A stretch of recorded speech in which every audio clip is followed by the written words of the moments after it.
안녕하십니까. 텔레마케팅 관리사 자격증 과정의 김민주입니다. 저희가 이번 시간부터는요, 모의고사 1회를 함께 모두 풀어보도록 하겠습니다. 모의고사 1회와 2회는 우리가 각 과목별로 1과목부터 4과목까지 실제 시험처럼 총 과목당 25문제씩 해서 총 100문제 문제로 구성이 되어 있고요. 이 모든 문제를 함께 풀어보면서 여러분과 마지막으로 정리를 좀 해보도록 하겠습니다. 자, 모의고사 1회분 첫 번째 과목 먼저 보도록 하겠습니다. 자, 1번 문제입니다. 다음 중 제품의 수명 시기 중에서 성숙기에 대한 설명으로 틀린 것은 그랬어요. 여러분, 저희가 제품의 수명 주기, 자, 이렇게 크게 4가지가 있었죠. 도입기, 그리고 성장기, 성숙기, 그리고 마지막으로 쇠퇴기가 있었습니다. 이렇게 도입기, 성장기, 성숙기, 쇠퇴기 요 사이에 포화기가 포함되어 있다라는 게 있었죠. 자, 그래서 시장에서 물건이 처음 도입되는 그 시점부터 시장에서 사라지는 그 시기까지를 말하고, 사실 제품마다는 조금 다를 수가 있습니다. 그리고 게다가 요즘에는 어때요? 이 주기가 굉장히 조금씩 짧아지고 있다라고 했었습니다. 자, 이 중에서 바로 성숙기에 대한 설명을 지금 물어봤어요. 1번 볼까요? 강진 약퇴 현상이 발생하게 된다. 그렇죠. 그래서 이 시기에는 어때요? 약체 업체 같은 경우는 이미 쇠퇴기를 겪게 되기도 합니다. 그래서 물건이 아예 시장에서 사라지기도 하죠. 두 번째, 성장률은 정체되는 시기이지만 매출액은 최고 수준을 유지하는 단계다. 그렇죠. 이미 지금 시장에 포화가 되어 있고 이미 이때부터 성장이 시작됐고 매출이 급격하게 늘어나는 시기이기 때문에 성장기에는 성장률 자체는 지체됐다라고 할 수 있고 정체되어 있는 시기라고 할 수는 있지만 그만큼 매출액은 최고 수준이다. 사실 이때도 매출액은 굉장히 높은 편이죠. 이때부터 성장이 되면서부터. 하지만 이때 성장기에는 성장률도 높은 시기이기 때문에 어때요? 계속해서 물건을 만들어내야 되죠. 그렇기 때문에 최고 수준, 매출액이 최고 수준은 바로 성숙기다. 맞는 말입니다. 3번, 제품에 대한 마진을 줄이고 가격을 평균 생산비 수준까지 인하하게 된다. 왜 그렇죠? 경쟁 업체가 너무 많기 때문에 그렇죠? 바로 포화기 상태이기 때문입니다. 3번도 맞는 답이 되겠습니다. 4번, 제품이 개량품에 의해서 대체되거나 제품 라인으로부터 삭제되는 시기이다? 그렇죠. 이거는 바로 쇠퇴기에 대한 설명입니다. 개량품이 아예 대체되거나 아예 삭제가 되는 것은 쇠퇴기, 바로 특성이라고 할 수가 있겠고요. 여기 3가지에다가 추가로 1가지만 더 한다면 성숙기에 이루어지는 제품의 특징 하나 뭐가 있을까요? 재포지셔닝 기억나시나요, 여러분? 그래서 이 단계에서 혹시라도 조금 포지셔닝이 처음부터 잘못됐다거나 혹은 추가적으로 이러한 고객들의 상황을 좀 봤을 때 좀 포지셔닝을 좀 새롭게 해야 되겠다. 라인을 조금 더 해볼까? 이런 부분은 바로 성숙기의 특정이기도 했습니다. 그래서 정답 1번의 정답은 4번이 되겠습니다. 자, 다음 문제 풀어볼까요? 2번, 인바운드 텔레마케팅에 대한 설명으로 맞는 것은 그랬어요. 우리가 보통 문제에서 특히 이제 1과목에서 인바운드, 아웃바운드 비교에 관련된 부분은 보통 3문제에서 4문제 정도는 계속해서 출제가 된다라고 했었습니다. 자, 볼까요? 1번, 기업의 브랜드 인지도 조사, 그리고 소비자 의식 조사 등에 활용이 된다. 이것은 아웃이죠. 그죠? 1번은 아웃에 관련된 부분이고요. 그리고 업체, 기업 주도형이다? 이것도 아웃에 관련된 부분이네요. 그죠? 자, 인바운드는 어떤가요? 고객 주도형의 그런 상담이었죠. 3번, 기업의 고객 소비자 상담 창구 역할을 한다. 그렇죠. 이거는 인바운드 역할입니다. 물론 예전에는 창구 역할만 주로 했었지만 최근엔 그렇지 않죠. 자, 그래서 정답은 3번이 되겠고요. 4번도 한번 볼까요? 인바운드 텔레마케팅 상담 흐름은 소개 및 전화 건 목적 전달, 그리고 정보 제공 및 고객의 니즈 탐색, 설명과 설득, 고객 확답, 종결, 끝인사. 그럴까요? 자, 지금 보면 전화를 건 목적 전달한다 그랬죠? 인바운드는 고객에게 전화가 오는 거죠. 전화를 거는 게 아니고요. 그렇기 때문에 정답은 바로 3번이 되겠습니다. 나머지는 아웃바운드에 관련된 설명입니다. 자, 저희 3번 문제 볼까요? 자, 이번에 아웃바운드 텔레마케팅 활용 분야에 관련된 문제예요. 그래서 활용 분야가 아닌 것은 그랬어요. 1번, 국가 및 정부기관 민원 상담이다. 민원 상담이면 본인들이 직접 전화하는 거죠? 인바운드네요. 그렇죠? 2번 해피콜 그리고 호텔이나 병원 예약 상품 예약 확인을 해준다. 그렇죠. 해피콜을 해서 고객 만족도를 확인하거나 혹은 예약이 되어 있는 부분을 잊지 않으셨는지 전화해주는 것 아웃바운드의 특징이었습니다. 세 번째, 선거 입후보자의 지원 유세 그리고 학술적인 조사 목적으로 전화를 하기도 하죠. 이것도 아웃바운드라고 할 수가 있겠습니다. 네 번째, 반복 구매 촉진 전화. 그렇죠. 그리고 내방 고객 유도하는 것도 아웃바운드라고 할 수가 있겠네요. 정답은 1번이 되겠습니다. 자, 다음 4번 볼까요?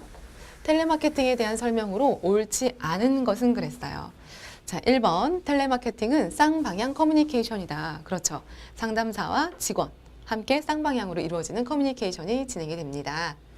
두 번째, 데이터베이스 마케팅을 접목시켜서 과학적이다. 특히 아웃바운드 같은 경우에 가장 중요한 것은 고객의 데이터라고 이야기를 했었죠. 이러한 데이터베이스 마케팅을 접목시켰기 때문에 조금 더 잠재력이 높고 구매력이 높은 고객과 통화를 할 수 있다라고 했었습니다. 3번, 자질을 갖춘 텔레마케터를 통해서 회사는 어떠한 상품이든지 선정하여 판매해야 경쟁에서 살아남을 수 있다? 그렇지 않죠. 특히 최근에는 어떠한 텔레마케팅 전용 상품이 계속해서 출시가 되고 있는데 그러한 상품들이 갖추고 있어야 요건들이 있습니다. 어떤 상품이든 판매할 수 있는 것은 아니라는 거죠. 정답은 3번이 되겠네요. 4번, 텔레마케팅은 비용과 시간 면에서 경제적이다.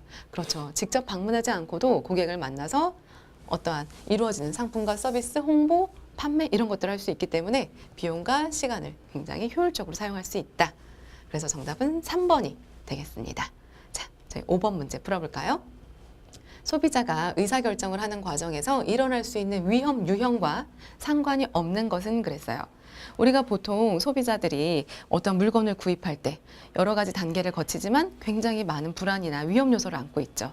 우리가 구매를 조금 더 확실하게 하고 싶어 하고, 그쵸? 어떤 위험이 따르기 때문인데 그 중에서 일어날 수 있는 것과 상관이 없는 것은 그랬어요. 1번, 심리적인 위험. 그렇죠. 내가 이것을 구입함으로써 약간 조금 뭐라 될까? 마음이 다치거나 자아가 손상되는 일은 없을까? 이러한 위험을 안고 있죠. 두 번째, 신체적인 위험도 있습니다. 내가 혹시라도 이걸 구입했다가 안전에 문제가 생기는 거 아닌가? 신체적으로 혹시 위험을 당하는 건 아닐까? 세 번째, 재무적인 위험도 있어요. 그렇죠. 경제적으로 위험이 따를 수 있다는 거죠. 내가 혹시라도 손해율이 높은 어떤 보험 상품을 가입한다던가 혹은 여러분 어떤 투자를 하신다던가 이럴 때 주주를 살 때도 마찬가지죠. 네 번째, 정보적 위험? 정보적 위험은 특별하게 상관이 없습니다. 게다가 최근에는 어떤 정보가 없어서 힘든 건 아니죠. 정보가 굉장히 많습니다. 자, 추가적으로 우리 고객들이 가지고 있는 위험, 구매상에 따를 수 있는 위험이 심리적인 위험, 신체적인 위험, 재무적인 위험 말고 또 어떤 것들이 있었나요, 여러분? 사회적인 위험이 있었죠? 이것은 무엇을 뜻하나요? 보통 내가 어떤 사회적인 지위가 떨어질까 봐 걱정하는 거 있었죠. 내가 회사에서 이 정도 직급인데 내가 경차 탄다고 해서 혹은 내가 이런 브랜드 없는 옷을 입고 다닌다고 해서 남들이 나한테 뭐라고 하는 거 아닐까? 이런 식으로 고려하는 것, 사회적인 위험이 있었습니다. 게다가 기능적 위험도 있었죠. 내가 이거 물건을 사는데 어떻게 보면 가장 핵심적인 요소라고 할 수가 있겠죠. 물건을 구입하는데 이 물건이 제대로 기능을 하지 않아요. 이럴까 봐 걱정이 되는 것, 기능적 위험이라고 할 수가 있겠습니다. 자, 6번 보겠습니다. 이번에 아웃바운드 텔레마케터에게 필요한 자세라고 볼 수 없는 것은 했어요. 1번, 고객의 반론이나 거절을 극복하고 시도하는 자세. 굉장히 중요하죠. 적극적인 자세가 필요합니다. 두 번째, 고객과 친밀한 관계 형성하는 자세 중요해요. 우린 이것을 라포를 형성한다 라고 했었죠. 세 번째, 판매하는 상품, 서비스 및 브랜드에 대한 신뢰. 굉장히 중요하죠. 스스로 믿고 있고 스스로 확신이 있어야 자신 있게 판매할 수 있어요. 네 번째, 고객을 배려하는 마음으로 무조건 순응하는 자세? 그렇지 않죠. 물론 고객을 배려하는 마음은 필요합니다. 하지만 그렇다고 해서 그 과정에서 고객이 상담 도중에 어떤 반론을 제시한다던가 그랬을 때도 우리는 적극적으로 반론을 극복할 수 있어야겠죠. 그래서 정답은 4번이 되겠습니다. 자, 7번 볼까요? 다음 보기 중 BCG 매트릭스 분석을 통한 마케팅 전략과 관계가 없는 것은 그랬어요. 여러분 BCG 매트릭스 기억나시나요? 보스턴 컨설팅 그룹에 의해서 개발된 도구였어요. 우리가 어떠한 마케팅 전략을 펼칠 때 기업의 내적인 환경, 외적인 환경 굉장히 중요하다. 왜냐하면 그에 따라서 마케팅 전략을 짜야 하기 때문입니다. 자, 그래서 BCG 마케팅 같은 경우, 매트릭스 같은 경우는 크게 4가지 사업부로 나눴죠. 시장 성장률, 그리고 상대적 시장 점유율이 있었습니다. 이렇게 각 2가지 기준 요소로 나누다 보니까 단점 혹은 한계가 있었죠. 겨우 이 2가지 기준 요소로 어떻게 사업부를 정확하게 평가할 수 있느냐, 이것과 관련된 이야기가 있었죠. 자, 이렇게 갈수록 높은 거고요. 그래서 상대적인 시장 점유율도 높고요. 시장 성장률도 높은 거 어떤 단계가 있었나요? 별이 있었죠. 스타. 그렇죠? 그리고 시장 성장률은 높은데요. 시장 점유율은 아직 낮아요. 그런 단계 뭐가 있었죠? 그래서 계속 사업부를 운영해야 될지 모르겠어요. 이게 바로 물음표였습니다. 그 다음 시장 성장률과 상대적 시장 점유율이 보면 성장률은 낮지만 시장 점유율이 굉장히 높아요. 그때 우리는 뭐라고 했었죠? 캐시카우. 그렇죠?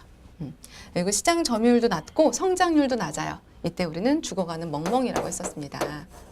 자, 그래서 이 4가지 용역을 우리는 어떻게 좀 대비했었죠? 상품 주명주기, 그죠? 제품 수명주기와 함께 연관을 지었었습니다.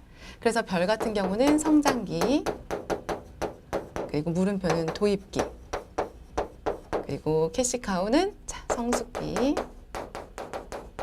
이 도구는 세태기. 자, 이거의 특성을 다 가지고 있다. 자, 그럼 볼까요? 보기 1번. 이거는 맞는 설명이죠. 그렇죠? 2번. 캐시카우는, 캐시카우 여기 있네요. 캐시카우는 제품 수명 주기상에서 성숙기에 속하는 사업부이다. 그렇죠. 그래서 굉장히 현금이 많이 들어온다. 그래서 그 현금을 성장기에 보내거나 혹은 도입기에서 활용을 한다라고 했었죠. 3번. 도구는 상대적 시장 점유율도 낮고 시장 성장률도 낮은 상태다. 그렇죠. 그래서 세택이 해당한다라고 했었어요. 그런데 여기서 뭐라고 나왔나요? 도입기라고 나왔네요. 정답은 3번이 되겠네요. 그렇죠?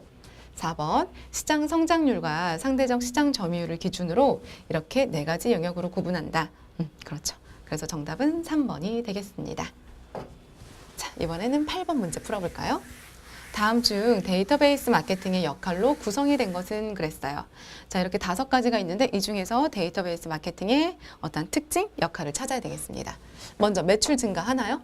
그렇죠. 데이터베이스에 맞춰서 고객이 어떤 제품을 언제 필요한지 알게 되니까 매출 증가할 수 있어요. 2번째, 무형의 마케팅 정보 자산을 확보할 수 있다? 그렇죠. 여러 가지 고객 정보뿐만 아니라 다양한 경쟁사의 혹은 자사의 정보를 획득할 수 있습니다. 3번째, 기업의 이미지 개선 효과도 있지요.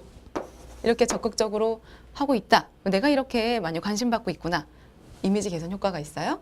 그 다음 잠재 고객 확보 또 되네요. 그죠? 장기적으로 계속 관계를 유지할 수 있게 도와줍니다. 그 다음 고객 가치 극대화. 그렇죠. 이것도 맞아요. 5가지 다 맞네요. 그러면 정답은 3번이 되겠습니다. 자, 9번 문제 볼까요? 이번엔 수압 분석에 대해서 나왔어요. 저희가 방금 앞 문제에서 바로 BCG 매트리스를 했었죠. 그래서 우리가 어떤 마케팅의 환경을 분석할 때 분석 도구로 이용하고 마케팅 전략을 펼칠 수 있는 그러한 분석 도구가 크게 2가지 있었죠. BCG 매트릭스와 이 수압 분석을 했었습니다. 자, 이것에 대한 설명으로 틀린 것을 찾는 거예요.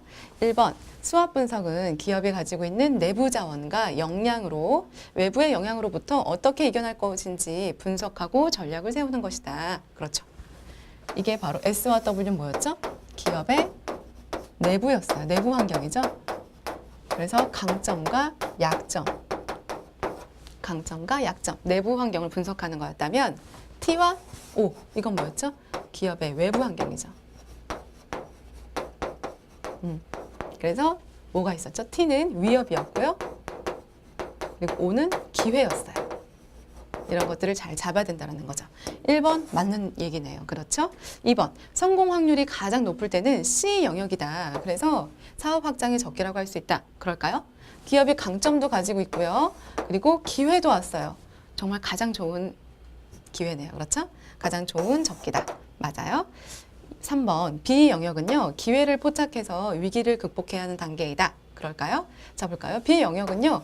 기업의 약점이 있어요. 그런데 지금 어때요? 외부로부터 위협까지 받고 있어요. 이럴 때는 가장 목적이 항상 우선이 되어야 됩니다. 무언가를 새로 시작하거나 혹은 무언가를 바꾸려고 하면 절대 안 돼요. 그래서 위기를 극복해야 되는 단계다? 이것은 맞지 않죠. 이것은 사실 D 영역이라고 할 수가 있겠습니다. D 영역에 보면 약점은 있지만 지금 기회가 왔어요. 이럴 때 기회를 빨리 포착해서 위기를 극복해 나가야 되겠죠. 이건 바로 D 영역에 관한 설명이고요. 정답은 3번이 되겠네요. 자, A 영역은 외부의 위협을 강점으로 이용하면서 위기를 극복해 나가야 된다. 맞는 설명이 되겠네요. 정답은 3번이 되겠습니다. 자, 저희 10번 문제 풀어볼까요? 다음에서 설명하는 것은 무엇인가? 이것은 기업의 사람이나 제품, 서비스에 대한 애착 또는 애정의 상태를 말하며 이것을 측정할 때는 행동적인 측정 방법, 그리고 태도적 측정 방법, 통합적 측정 방법이 있다. 이것에 따라서 예비 고객, 단순 고객, 고객, 단골 고객, 충성 고객으로 분류한다. 이게 뭘까요? 고객 충성도죠. 그래서 정답은 1번이 되겠습니다. 고객 로열티라고도 부릅니다. 자, 11번 볼까요? 다음 중 아웃바운드 텔레마케팅 상담 요령이 아닌 것은 그랬어요. 자, 1번 관계 고객과 이야기할 수 있는 공통적인 화제를 찾는다. 그렇죠. 친밀감을 형성해 나가야 된다. 2번 인사는 밝고 친근감 있게 해야 되죠. 가장 첫 인상을 중요하게 여기는 거니까요. 3번 고객을 이해시키고 실질적인 혜택을 부여한다. 그렇죠. 고객은 항상 편익 이런 것도 굉장히 중요시하죠. 네 번째, 효율적인 고객 관리를 위해서 고객의 정보를 사적으로 따로 저장해 둔다. 이거는 법적으로 제재를 받을 수가 있겠습니다. 정답은 4번이 되겠네요. 자, 12번 문제 볼까요? 이번에는 인바운드 텔레마케팅 관련된 문제입니다. 자, 인바운드 텔레마케팅의 중요성에 대한 설명으로 틀린 것을 골라야 돼요.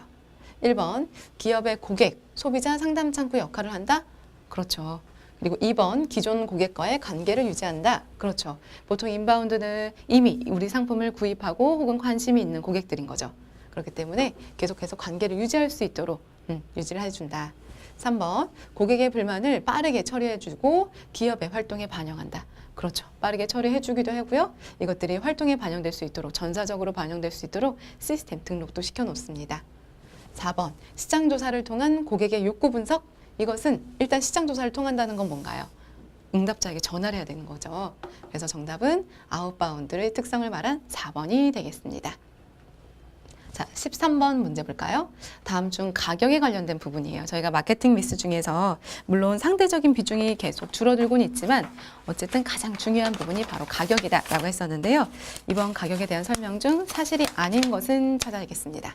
자, 1번, 제품이나 서비스에 대해서 부과하는 요금을 말한다. 그렇죠. 2번, 소비자들이 오랜 기간 동안 일정한 금액으로 구입했던 기억이 있던 관습으로 굳어진 가격으로 판매하게 되는 결정법을 관습 가격이라고도 한다. 그렇죠. 3번, 기업들이 가장 많이 선호하는 가격 결정법은 목표 이익 가산법이다. 그렇진 않습니다. 보통 이제 원가 가산법이고요. 최근에는 물론 아무래도 이제 소비자 중심으로, 고객 중심으로 가격을 좀 결정해야 된다라고 해서 소비자 중심 가격을 많이 이용하죠. 또 많이 이용을 합니다. 그 중에 한 가지가 바로 관습 가격도 있고요. 그리고요, 어떠한 유인 가격도 있었죠. 유인 가격은 뭐죠? 내가 이 제품을 굉장히 저렴하게 팔아요. 그래서 이 제품을 예를 들어서 원가 이하로 판다거나 이런 식으로 해서 고객을 끌어들여요. 이게 바로 로스 리더가 되죠.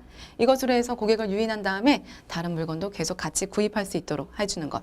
이게 바로 유인 가격이죠. 그리고 단수 가격이 있었죠, 여러분. 단수 가격은 뭐죠? 990원, 1990원 이렇게 책정하는 것. 이런 것들을 이용한 방법이다. 이것도 맞는 이야기고요. 1번, 2번도 맞아요. 그럼 정답은 3번이 되겠네요. 자, 추가적으로 이렇게 원가 중심의 가격을 결정 방법이 있고요. 또 한 가지가 뭐가 있었죠, 여러분? 마지막으로 우리는 누구를 항상 잘 봐야 되나요? 경쟁사. 그래서 경쟁 제품 중심의 가격 결정을 해야 된다. 그래서 보통 경쟁 제품 대비라고 했을 때 경쟁사의 제품의 가격보다 더 높을 수도 있고요. 동일하게 할 수도 있고 더 낮게 측정할 수도 있습니다. 이렇게 크게 세 가지 중심으로 가격이 결정된다. 그래서 정답은 3번이 되겠습니다. 자, 14번 볼까요? 소비자 대상의 판매 촉진 전략이 아닌 것은 그랬어요. 우리가 보통 기업에서 판매 촉진 전략을 펼치는데 일반 최종 소비자의 대상으로 인해서 펼치는 경우도 있고 중간상 있죠. 전통적인 중간상 누가 있죠? 도매상 혹은 소매상 이들을 대상으로 판촉을 진행하기도 해요. 자, 그런데 이 중에서는 소매자 대상을 물었어요. 자, 1번 볼까요? 쿠폰. 그렇죠. 2번 컨티뉴어티. 컨티뉴어티가 뭐였죠, 여러분? 단골 고객 보상 제도 같은 거였죠. 뭐 마일리지를 쌓는다던가 이런 것들. 3번 프리미엄. 조금 더 제공해 주는 거죠. 그다음 무언가를 더 껴주는 거. 프리미엄이라고 할 수 있습니다. 4번 구매 공제는요. 이러한 중간상을 위해서 판매 촉진하는 방법입니다. 정답은 4번이 되겠습니다. 자, 15번 볼까요? 다음 중 시장 세분화 요건에 포함이 되지 않는 것은 그랬어요. 지금 STP 전략에 대한 문제가 나왔어요. 자, STP 뭐죠? 시장을 세분화하고 타겟팅, 표적 시장을 선정하고 그들의 마음에다가 우리가 심어주고 싶은 그런 것들, 이미지를 각인시킬 수 있도록 도와주는 거예요. 위치를 정하는 거죠. 이럴 때 우리가 시장 세분화할 때 굉장히 중요한 요건들이 있었죠. 먼저 내부적으로 동질성이 있어야 된다. 그렇죠. 내부적 동질성이 있어야 돼요. 접근 가능해야 되고요. 그리고 추가적으로 어때요? 우리가 예를 들어서 우리 대한민국 여성을 대상으로 할 거예요. 그랬을 때 20대, 30대, 40대 했을 때 20대 여성끼리는 서로 내부적으로 동질성이 있어야 되고요. 같은 끼리는 이제 동질성이 있어야 되지만 다른 시장끼리는 이질성이라는 게 있어야 됐어요. 그죠? 게다가 어때요? 접근을 할 수 있어야 되겠죠. 아무리 성장률이 높은 것이라 하더라도 접근이 가능한가? 접근 가능성도 있어야 되고요. 실행할 수 있나? 실행 가능성. 게다가 이 시장이 우리에게 정말 적합한지 우리는 측정할 수 있어야 돼요. 측정 가능성도 있는가? 이런 것들이 추가적으로 포함되어야 되겠죠. 그래서 내부적 이질성은 맞지 않습니다. 외부적 이질성이 맞겠죠? 정답은 3번입니다. 자, 16번 볼까요? 다음 중 아웃바운드 전용 상품이 갖춰야 할 요건에 해당하는 것은 그랬어요. 아웃바운드 전용 상품이 늘고 있는데 그때 그 요건, 갖춰야 할 요건에 대해서 물었습니다. 1번, 브랜드가 없거나 인지도가 낮은 상품이어야 된다? 그렇지 않죠. 브랜드가 굉장히 높아야 되고 인지도가 어느 정도 있는 상품이어야 고객이 이미 알고 있는 상품이거나 익숙한 상품이어야 판매할 수 있습니다. 두 번째, 타 제품과 차별되는 구체적인 전략이 있어야 된다. 그렇죠. 이게 맞네요. 3번, 거래 조건의 변동을 최대화가 아니라 최소화시켜야 된다라는 거죠. 그리고 사후 관리는 굉장히 철저하게 준비가 되어 있어야 됩니다. 정답은 2번이 되겠습니다. 자, 17번 문제 볼까요? 고객 생애 가치에 관련된 문제가 나왔어요. 자, 그래서 1번. 자, 그래서 관계가 없는 것을 고르는 겁니다. 한 고객이 기업에게 제공할 것으로 추정되는 재무적인 공헌도의 총합이다? 맞아요. 그렇죠. 보통 헷갈리게 하는 게 뭐가 있었죠? 한 고객이 기업에 처음 어떤 구매 혹은 어떤 가입을 한 그날로부터 고객이 사망 시점까지다? 아니었어요. 그 다음 두 번째, 고객과의 장기적인 관계를 위해서 필요하다. 맞아요. 그래서 우리가 장기적인 관계를 할 때 이 고객의 가치가 더 높은 고객과 더 많이 유지를 하고 싶겠죠. 3번, CRM과 관련이 깊다. 그렇죠. 4번, 고객이 최종적으로 자사 제품을 구입한 금액을 말한다. 그렇진 않습니다. 물론 자사 제품을 구입한 금액도 굉장히 중요하긴 하지만 최종적으로 딱 그 시점만 보는 건 아니죠. 총 얼마를 할 것이냐, 이거 굉장히 중요하다고 했어요. 그래서 17번의 정답은 4번이 되겠습니다. 자, 18번 문제 볼까요? 다음에서 설명하는 것은 무엇인가 그랬어요. 고객의 구매 심리 과정을 분석한 거예요. 그래서 데이터베이스 마케팅에 전략적으로 활용하는 분석 기법으로 고객의 주목, 흥미, 욕구, 구매 행동을 주로 활용한다라고 했어요. 이게 뭐죠? 주목, 어텐션, 그리고 흥미, 인터레스트, 욕구, 디자이어, 구매 행동, 액션. 아이다 분석 기법이죠. 정답은 1번이 되겠습니다. 여러분, RFM 분석은 이제 많이 알고 계시죠? 최근에 얼마나 자주 얼만큼 구입을 했나, 이게 바로 RFM 분석이라고 할 수가 있겠죠. 그러면 혹시 여기 AIO 분석이 뭘까? AIO 분석. 이것도 마찬가지로 소비자의 행동이나 어떠한 것들을 확인할 때 분석하는 기법입니다. 여기서 A는요, 바로 이제 액티비티즈예요. 그래서 고객이 어떤 식으로 활동을 하나, 고객의 행위를 보는 거죠. 이것들을 분석하는 방법이고요. 인터레스트, 마찬가지로 이것도 관심. 흥미 이런 걸 봐요. 그리고 추가적으로 고객의 의견을 묻는 거죠. 오피니언. 고객의 이런 세 가지를 우리가 봐서 고객의 라이프 스타일도 살펴볼 수 있고요. 이런 것들을 대상으로 마케팅 전략에 함께 사용을 합니다. 이게 바로 AIO 분석이다라고 할 수가 있겠고요. 정답은 1번 아이다 분석입니다. 자, 19번 문제 볼까요? 다음은 STP 전략에 대한 설명이다. 보기 중에서 특성이 다른 하나를 설명하는 것은 무엇인가? 라고 했어요. 우리가 STP 전략 바로 했었죠? 시장 세분화, 그리고 타겟 시장 선정하는 것, 그리고 포지셔닝 하는 것, 이렇게 세 가지 있는데 보기 중에서 특성이 다른 하나를 찾아야겠어요. 1번 상품의 중요하고 차별된 특징에 관해서 소비자가 규정하는 방법이다. 이건 뭐죠? 무언가가 규정한다, 각인한다, 인식한다, 기억한다, 위치한다. 이렇게 들어가면 여러분 포지셔닝이라고 생각하시면 됩니다. 뭔가 규정하는 방법, 포지셔닝이에요. 그렇죠? 그 다음 2번 차별적인 특징을 이용해서 소비자들의 지각 속에 적절하게 위치하도록 노력하는 것. 이거 뭐예요? 바로 이것도 포지셔닝이다 라고 할 수가 있겠죠. 3번 마케팅 전략을 수립하면서 전체 시장을 일정한 기준에 의해서 시장을 선택하고 크기, 고객의 특성 등에 따라서 분석해 나가는 활동. 이거 뭐죠? 나누는 것, 시장 세분화가 되겠죠. 4번 목표 시장에서 고객의 니즈를 파악하고 차별화된 특징을 가진 제품을 인식하도록 돕는 과정이다. 이것도 포지셔닝이라고 할 수가 있겠습니다. 정답은 3번이 되겠네요. 자, 20번 볼까요?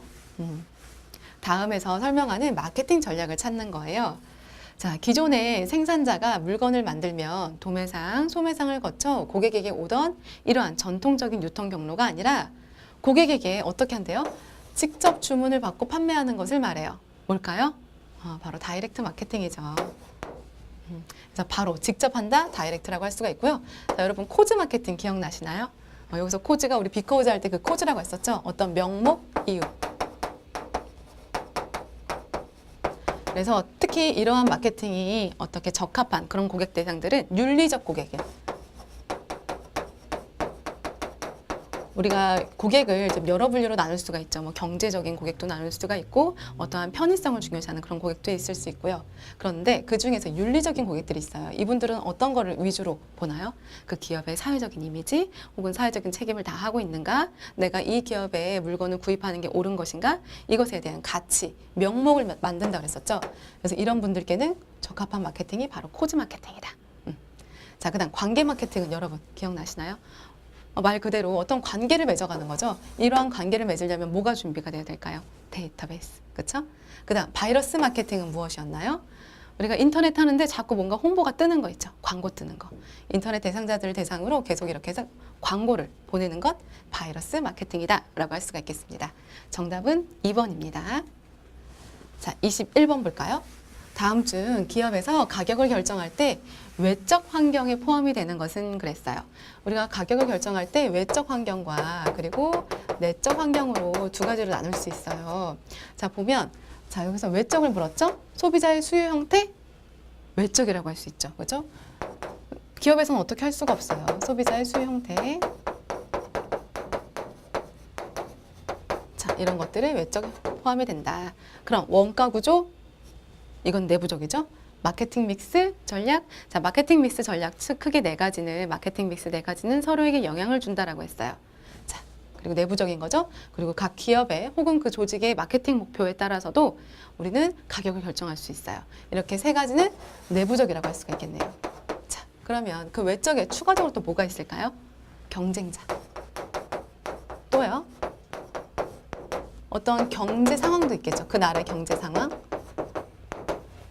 혹은 뭐 정치나 법률적 이런 것들에 대해서도 영향을 준다. 사실 이러한 것들은 어때요? 모든 경쟁사 혹은 모든 기업에게 다 영향을 끼치기도 하죠. 그죠? 이러한 것들은 어때요? 같은 시장 내에서 영향을 끼친다. 그래서 우리가 이것을 미시적, 이거를 거시적 이라고 부르면서 뭐라 그래요? 산업 환경이라고도 불렀죠. 혹은 뭐 경쟁 환경 이렇게 부르기도 했었습니다. 그래서 정답은 1번이 되겠습니다. 자, 22번 볼까요?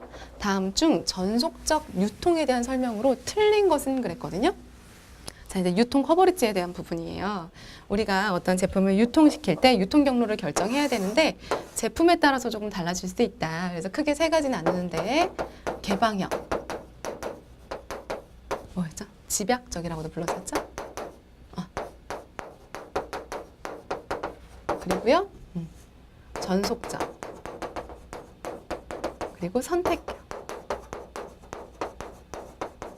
그래서 가장 외우기 쉬운 거는 물건으로 외우는 거였어요. 그렇죠? 그러면 각 특성에 대해서도 이해할 수 있으니까요.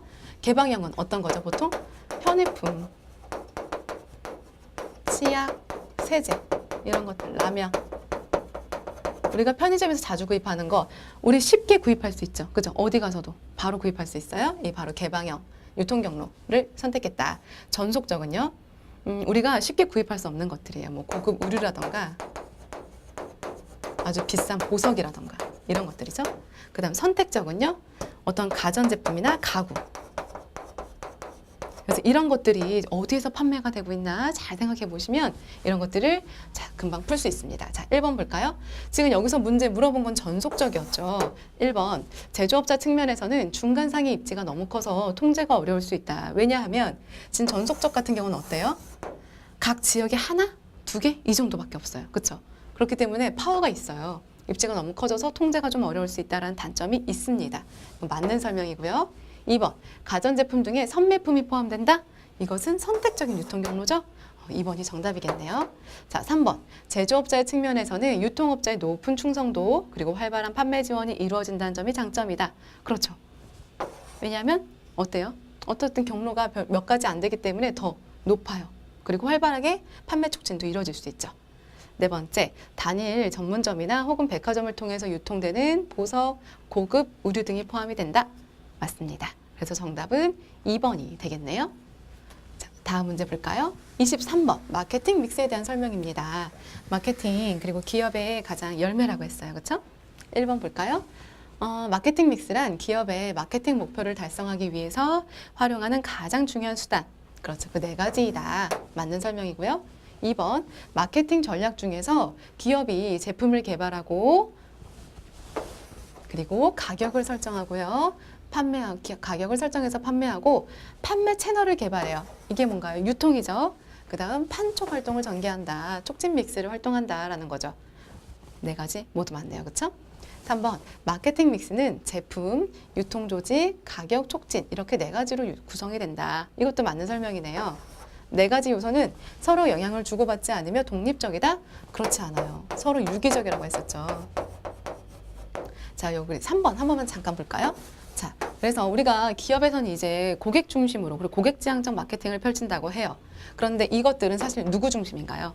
보통의 마케팅 용어들은 다 기업을 중심으로 만들어졌다라고 했어요. 그래서 이거는 소비자 중심으로 많이 바꿔야 된다. 그래서 폴P는 폴C로 바꿔야 된다라는 의견들이 있었어요. 자, 제품은 뭐로 바꾸나요? 커스터머, 고객으로 바꿔야 되고요. 유통 조직은요? 플레이스가 아니라 바로 컨비니언스, 편의성으로 바꿔야 된다. 가격은 프라이스가 아니라 코스트, 고객이 지불하는 비용으로 바꿔야 된다. 촉진, 프로모션은 커뮤니케이션으로, 의사소통으로 바꿔야 된다. 이러한 의견이 있었다는 것도 함께 알아주시면 좋겠습니다. 자, 그래서 정답은 4번이 되겠네요. 자, 24번 문제 풀어볼까요? 다음 중 데이터베이스 마케팅에 대한 설명으로 틀린 것은 그랬어요. 자, 볼까요? 1번, 컴퓨터의 활용 가치가 높다. 그렇죠. 그리고 고객 관리를 기초로 하고 기존 고객 유지, 고객 고정화가 데이터베이스 마케팅의 목표이다. 맞습니다.